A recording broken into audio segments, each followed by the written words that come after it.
Okay, perfect.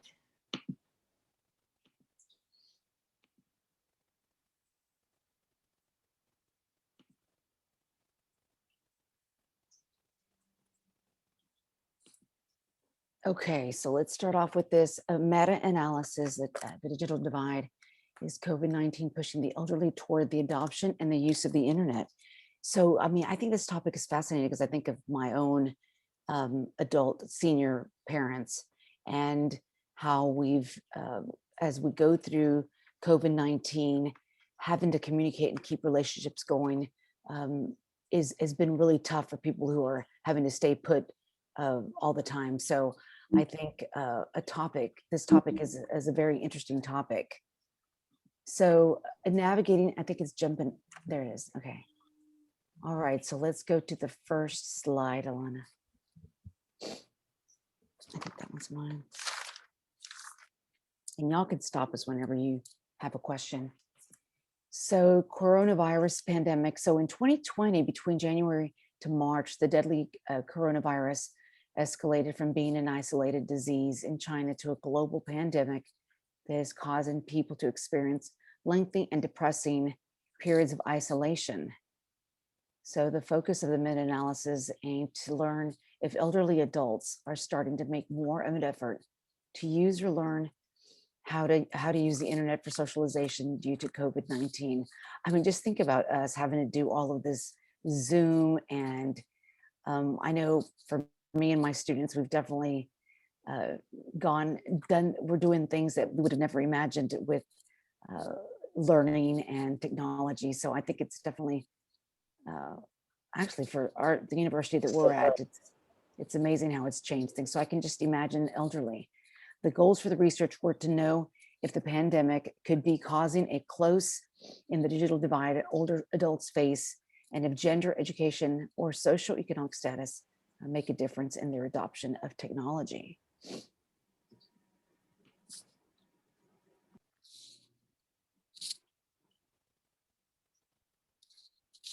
And that one's yours, Alana. So navigating online. So according to researcher Galit Nimrod, the majority of older adults in advanced economies such as the United States and Canada use the internet. However, their ability to navigate online lags behind younger generations.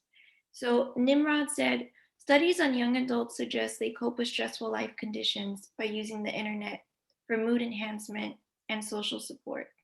So this would be using the internet for Facebook or chatting online with friends, or maybe even online shopping. Mm-hmm.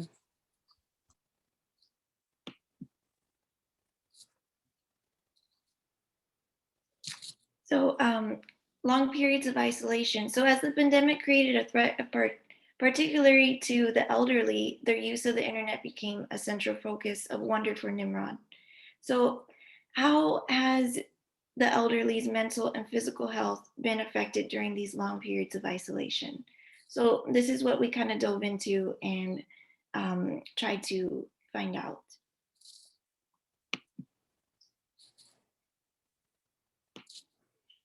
So COVID-19 study, a study was conducted by Nimrod in April of 2020 during the 4th week of general lockdown. She conducted an online survey with a random sample of 407 Israeli internet users whose ages range from 60 to 84. The study aimed to learn how elderly internet users utilized the internet to cope with stress caused by the pandemic.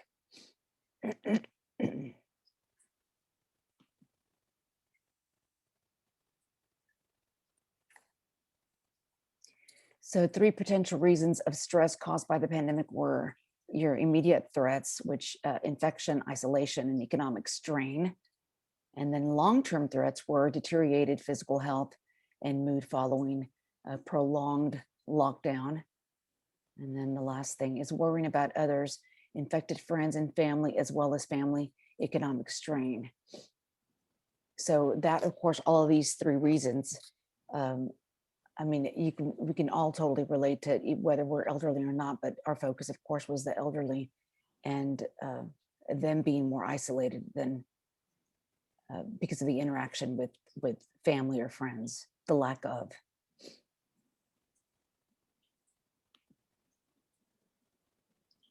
And so the results, there was an increase in the participants' chat software use, so such as Zoom, Skype, and WhatsApp, as well as online shopping, financial management, medical appointments, and websites related to hobbies and interests. So the study also found that participants' changes in internet use reflected coping efforts that were ineffective in enhancing well-being. So Nimrod found that internet use for leisure, such as websites related to hobbies and writing, entries in blogs and forums, are the only online function that can improve well-being. So, however, this type of use hardly increased our participants in the study. So, participants were more concerned about the well being of their loved ones rather than themselves. So, instead of utilizing, let's say, someone likes to read the newspaper every morning, but then during this pandemic, they can't go out to the store as much. So, they switched to online um, to read the newspaper online. And so, but instead of using these outlets, the online outlets to make themselves feel better, like online shopping or reading the newspaper online, they were just more focused and concerned about the well being of their loved ones. Mhm.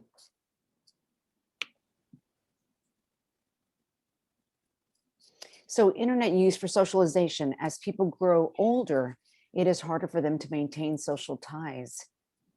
This may result in reduced social networks and loneliness that could cause reduced energy and motivation, as well as a decline in their health.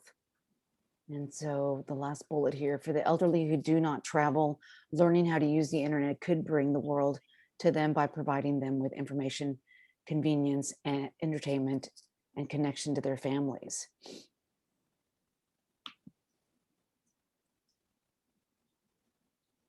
Okay, so what is the digital divide? So, disparities between people who do and do not have access to resources of information technology is defined as the digital divide. So, a significant proportion of older adults are still at risk of missing digital opportunities, despite benefits technology poses for them, such as using the internet for health promotion and social support. So, the digital divide has been addressed since the 1990s.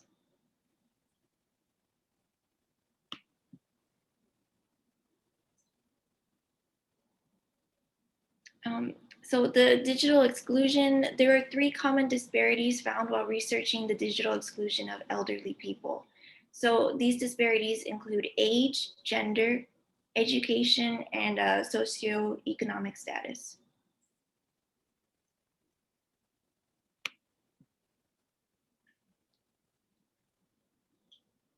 So, ageism is shaped by a subtle and explicit prejudice, stereotypes, and discrimination against older adults. It could be self directed or other directed from external entities, such as other groups, policies, and institutions.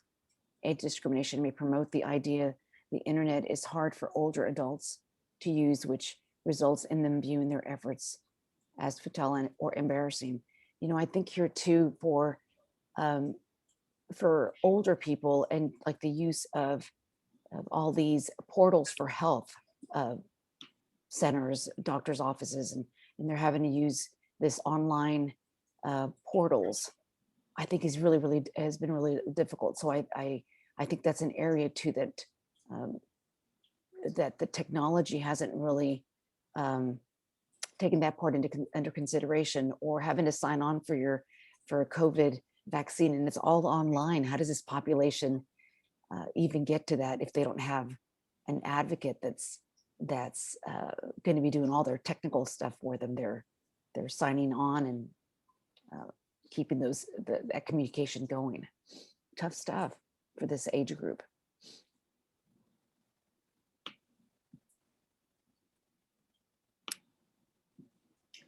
And so the next disparity is gender. So the results of a study made by Alexander Jam van Dersen and Ellen J. Helpser indicate that senior men use the internet more hours a day than older adult females. So female senior non-users are more likely to have an internet connection at home without making use of it. This suggests that internet use among older adults is a male-dominated activity. So Durson and Helpser believe that the results confirm that among the older population, internet use and non-use are still gendered, and possibly even more than other groups of internet users because they've been more exposed to the men are good with technology and women are not stereotyped. Mhm. So additionally, in my research, I found that older women tend to not want to use technology because it's often associated with uh, age. So what's common in everyday media or maybe movies and stuff like that, it's common to where um, older people, when they use technology, it's assumed that they don't know how to use it. So this kind of discourages older adults from even trying or making an Mhm. attempt to use it. Mhm.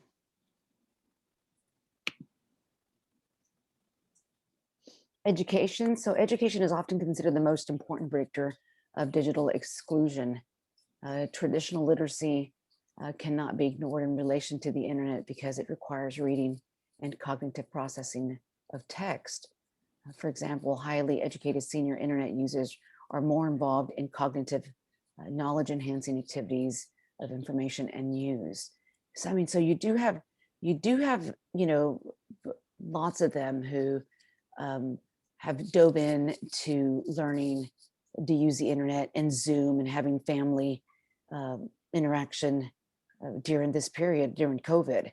But in many cases, there's a lot of them. So as we kind of go through this, we'll tell you a little bit about what one of our interests is for further research.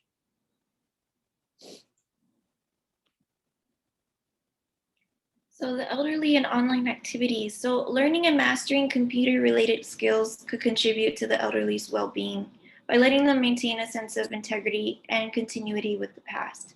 So let's say grandparents want to have that connection with their grandchildren. They want to keep it, but during this time, it's difficult because we can't really interact like how we used to before this pandemic. So having access to online resources allows them to have that relationship and keep it strong with their grandchildren. And so elderly people might fear that they are incapable of learning computer related skills and don't even try to make an attempt to learn how to do this.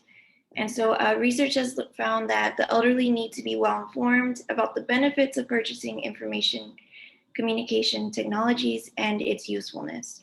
So when the elderly progress in their skills, they are more likely to engage in online activities. So if we make greater access to the elderly and help them learn how to use this technology, it'll be better incorporated into their lives. Social environments, because internet usage does not require physical movement. This enables the maintenance of social networks across generations and includes family members, friends, or other persons outside of the household. Social environments relate to the amount of time senior internet users spend online, which increases when living in a single household. And therefore, elderly adults may be making an effort to learn how to communicate with their loved ones during this pandemic, or allowing someone in their household to help them learn as a way to fight social isolation. And so if you can kind of relate this back to your own personal, I mean, I think of, in my family, we tried to keep my mother connected. And so we did Zoom social hour and but it took me or someone else to go in and set it up and made it happen so that way she could have interaction and see her friends and family that way. But would she have done it by herself? Absolutely not, just because she is fearful of how it works.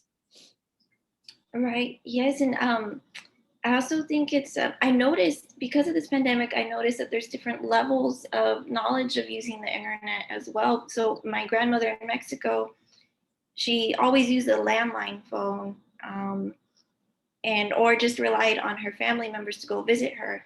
So now that people can't visit her more often because of this pandemic, she made more of an effort. She's in her mid 80s. So before this pandemic, she didn't even know where to look at the phone or how to hold it. She didn't understand that it was able to capture her own image. So during this pandemic, she made more of an effort to learn how to log on to Facebook and know how to hold the phone so she could be able to talk to her family Hmm. Hmm. because she was very concerned throughout this whole time about their well-being.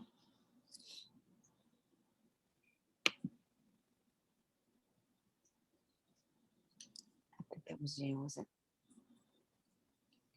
So for future research, we're thinking about maybe creating a focus group of senior citizens in our community and learning about the use of their internet during this pandemic. So we live in a predominantly Latin population. We are, um, I don't know if you all know where South Texas is. It's, I mean, along the border uh, by the Gulf of Mexico. And so there's a few campuses that have connected and became one big university, which is the University of Texas Rio Grande Valley. And so um, because our connection with Mexico, we've got, of course, a lot of Mexican uh, nationals or people who who speak Spanish, definitely very bilingual. And so we thought it'd be kind of interesting to look at a focus group for that population to see what their seniors are like and if they're different to seniors in different areas. Um, because I don't know, I think for Latins, we depend on family members to help us stay connected. It's like it's the kid's job type of thing. And so we are curious to see if maybe that's something that's in this area or if it's something that's all over the place. So we're probably going to look at identifying a small growth focus group and pilot that group and see what type of response we get from them and see if it matches with the research that has been found so far.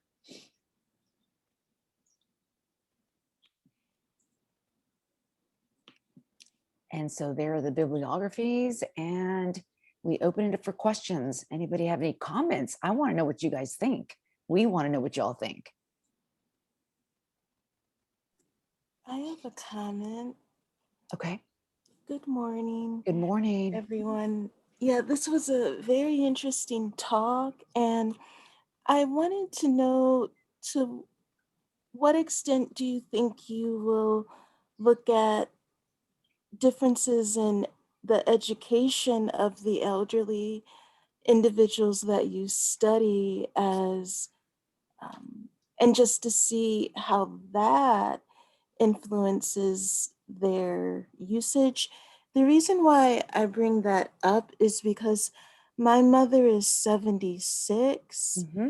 and throughout the pandemic, I mean, she was very eager to learn. She's like a Zoom expert. Yeah. She knows how to video chat. Google Duo. She does the Google Duo to communicate with people. She has this national online Bible study that she does every week with people throughout the nation, and she's the organizer. So, like, she clearly is not afraid of the technology. Right. She has embraced it. She's eager to learn. She gets frustrated, but then I get frustrated too, Yeah. but she pushes through the frustration and learns it, and she does it well. Mhm. And I noticed that she has some senior friends who are doing the same thing, who are very active. They're not afraid of the technology, they're not timid. But the thing that I noticed that's very different about my mother and some of the friends that I'm talking about, where they're Mhm. eager and they're grasping the technology and embracing it. My mother, she's 76 and she has a PhD, Mhm. and then Mhm. some of her friends have master's degrees. So I'm wondering, and it's just a hypothesis. I'm wondering if level of education might play a role in the degree to which a person in their 70s and 80s are willing and eager to embrace Sure. technology, I'm not sure, but it's looking like it's looking that way for my mother. Yeah. Well, that's a really interesting point, and one that I just jotted down, in fact, because when we start to collect this info, um, uh, that'd be a very interesting um, question to ask, and to find out if they do, because maybe that might be the reason, or it could be the age of it, or it could be the, I mean, I think that's a really good point. Schooling, education.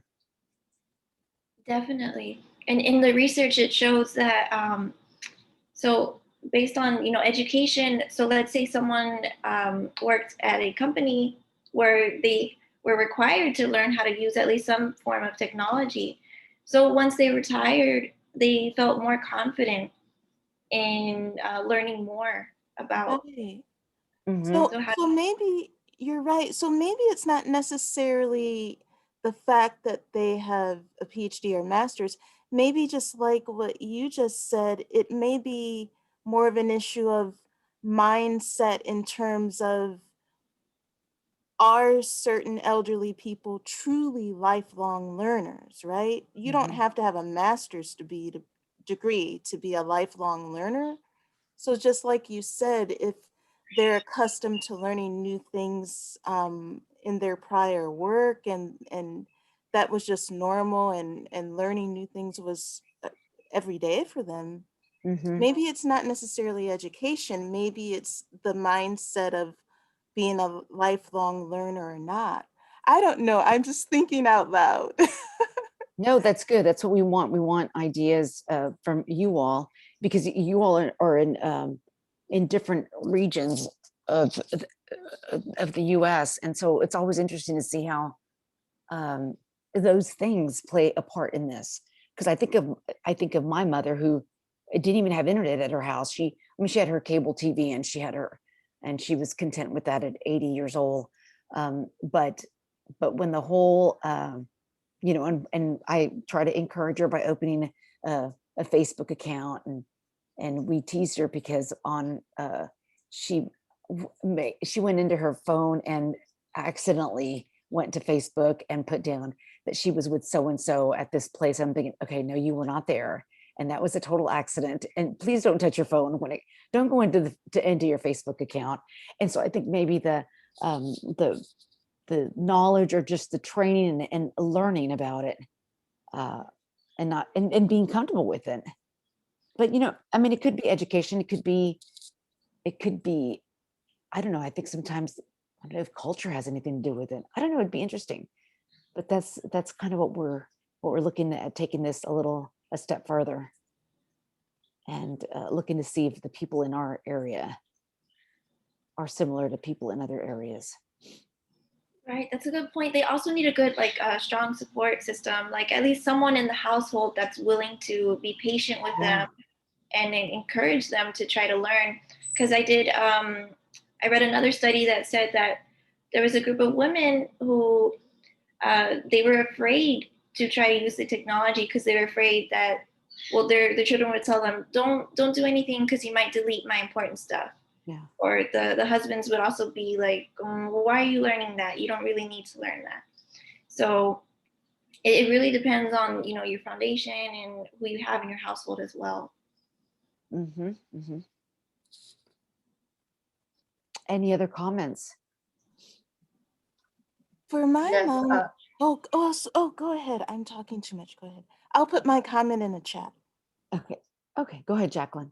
I was surprised that the fact that you said it was found to be male dominated. Oh, that surprised me. I thought since women talk more, that it would be, and they're more outgoing. I found in my experience. I'm from Massachusetts, and I'm Okay. in my 70s. And Uh-huh. the first thing that caught me was the use of the word elderly. Uh-huh. The people around me use the word senior. It seems a little bit more descriptive of us elderly. That's sort of like the connotation of being not physically and Able. mentally Yeah. up to doing, Yeah. different things. I Mm. definitely Point. think education and work experience, or uh, what happened before you got into that senior category, has a tremendous effect. Uh, Good point. and also, I'm a senior that lives alone.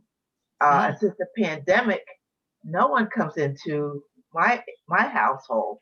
My daughter has, my younger daughter has made the effort to come in and quarantine with me for a couple of weeks at a time, but no, everybody's not able to do that.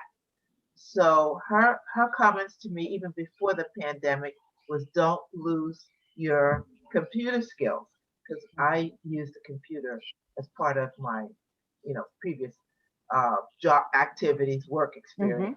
And also, since I've become a senior, I'm retired now, so I'm interested in other things like politics in the community. And that was my first introduction to Zoom, was that I got elected as town meeting member. And we had to attend town meetings. So when the Congratulations. pandemic came about, we couldn't meet in the high school, at 7:30 in the evening or anytime. Right. So they had these uh, people that I guess you call them techies. They sounded kind of young, and they called us, or at least they called me, and they asked me to get online, and they showed me how to access the meeting via Zoom. And Sure. so I feel very confident now of going on Zoom, but if there's a link that's sent to me. Yeah, So right. anyway, that's a lot of my personal stuff, but I really think education and work experience is a big plus, uh, because I've talked to other seniors who say they don't fool with that, and I think it's because they think it's hard. Right. I think so And, too. and I keep encouraging them that it's not that hard once somebody that's patient Yeah, who will take you through it. And right. sometimes the younger people are too fast, That's true. because they were born with it in a sense. Sure. So it's harder for them to also realize that we seniors, we might learn in several different ways. We might be very visual, and you have to go a little slower, talk a little slow, be patient, go over it again. Um, so anyway, that's my plug for Very seniors. good. Thank you. No, I jotting those down because I think when we put together this focus group, then, work experience background, ask questions about that, ask questions about educational level. I think someone mentioned in the chat community. Let's see here, Yeah, lifelong community engagement. yeah, I love, Jacqueline, So, how you mentioned you really got involved in Zoom when you were elected to that board. That's why I put community engagement, how like sometimes when seniors are connected to the community, just like you are, it pulls them into the technology in a fruitful and wonderful way. Right. Agree. Good. my Good. name is Rosalie Martin, Hi, and Rosalie. I'm currently teaching at Historical Black College, Austin, Texas. I'm 76, been at the school for 47 years. And so I agree with Miss Jacqueline that when we talk about elderly, sometimes we put everybody in the same boat. I'm very active. I do Zumba 3 days a week. I'm a poet, just the works. And I began really using Zoom when we had to start teaching online. I had not known of Zoom. Yeah. And a lot of the people I know now, that's how they keep in touch with each other, family, and stay in touch with their sororities and their fraternities, et cetera, et cetera. So that as you are considering interviewing elderly, it'd be great not to categorize people similarly. Good point. Because we all have different abilities, and we need to honor those abilities that people have and work according to those abilities. Yeah.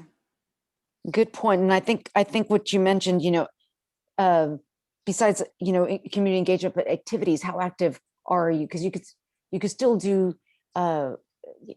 Zumba, and if it's that population that's maybe highly active like you are, then maybe they're the ones Right. not fearful of using this technology and are comfortable with it because they're just trying. Well, you're probably also getting your Zumba through Zoom, right? I am. Yeah. I'm Yeah. doing Zumba through Zoom. Yeah. And I still teach online. Okay. And yeah, students are Figuring it doing out. well in my class. Yep. And so I think as we talk about the elderly, quote unquote, and senior, I like the word senior as well. So I do agree with you, Sister Good Jackie, point.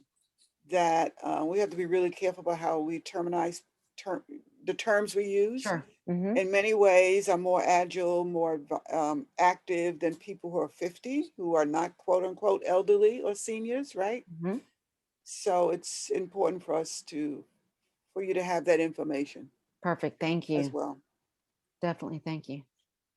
All right. Any other comments?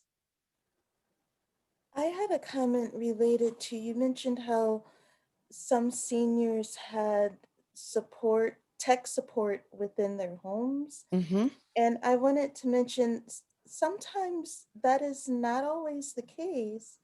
My mother also lives alone at the age of 76. And actually, most of her tech support, whenever she needed it and felt frustrated, as all of us do at some point, Mm-hmm. she would go to her pastor at church. So she would use her church community for tech support. So I think some seniors are getting tech support outside the home in various ways.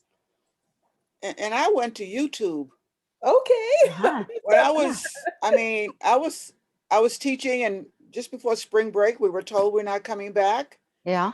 We have a university platform we use, but it didn't work well for me. And so I went to my tech there at HT and asked, can you put me on Zoom? I didn't know what I was asking for, so I went on YouTube. And between a Tuesday and a Thursday, I learned what I needed to do to be present with my students. So YouTube works. Good training. Yeah, good training. And that's another interesting one. Where did you get trained? How did you learn this stuff? For those that are techie, Yeah. people YouTube go to University. yeah, people go to different places to figure it out.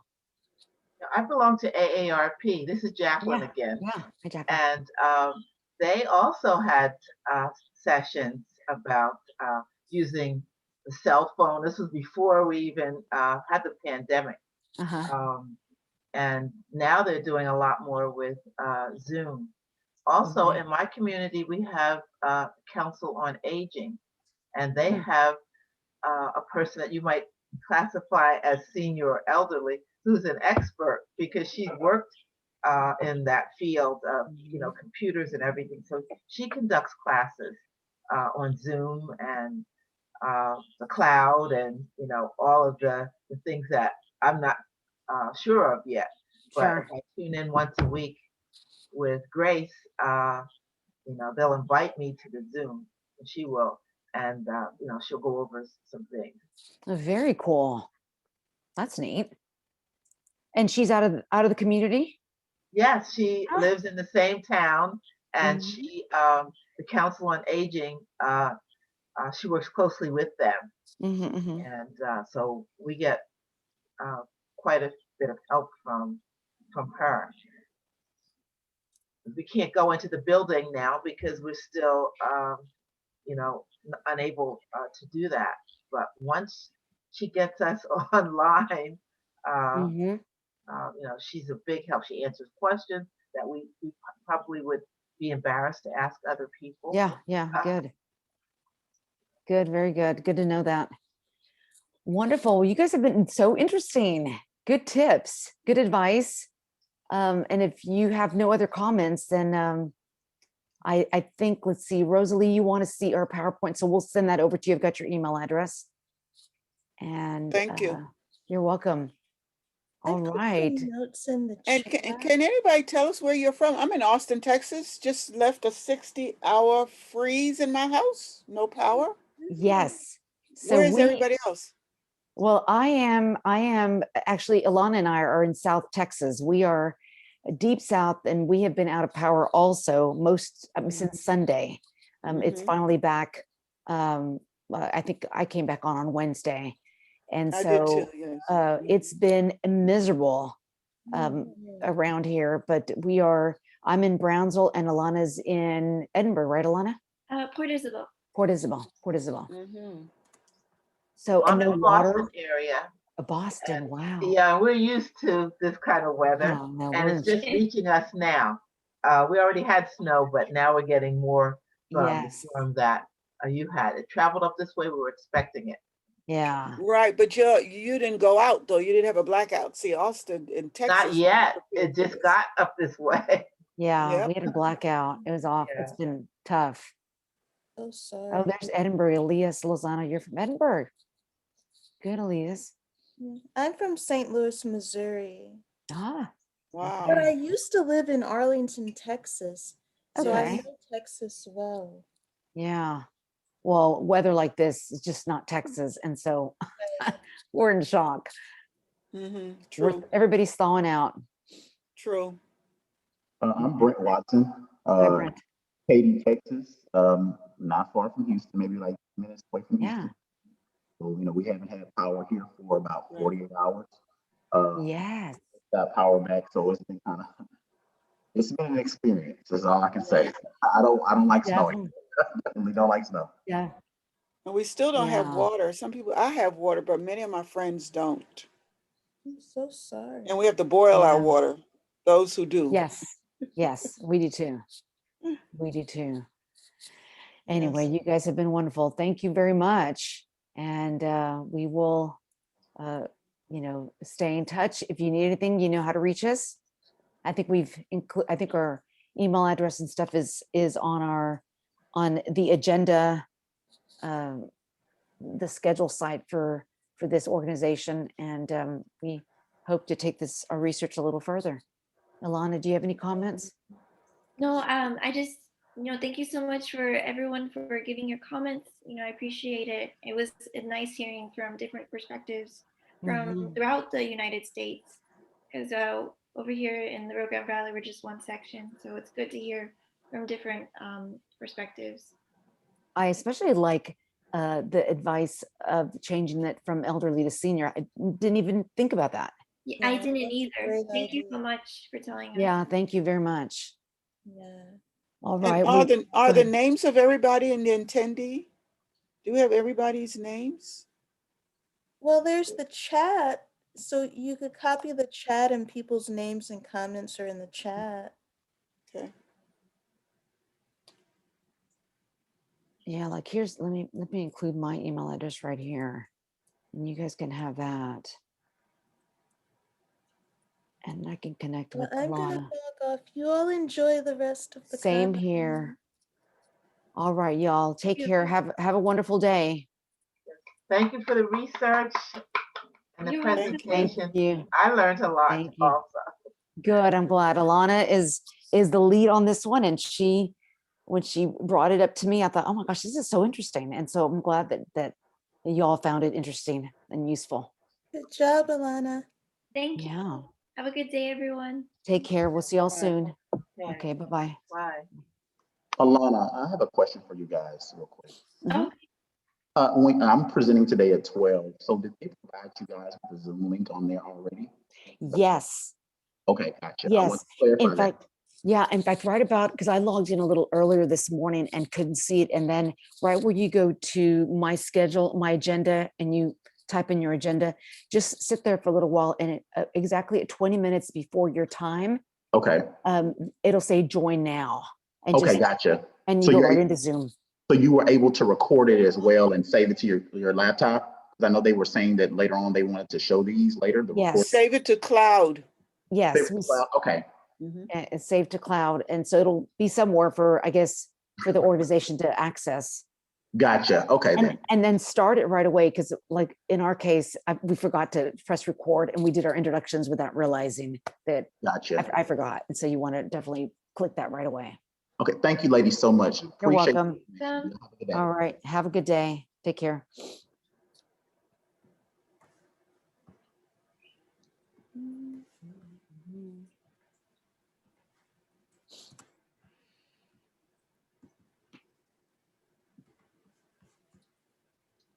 Okay, Alana, let's see here. We are done. Okay, Alana, did you make notes of all that? That was good stuff. Right?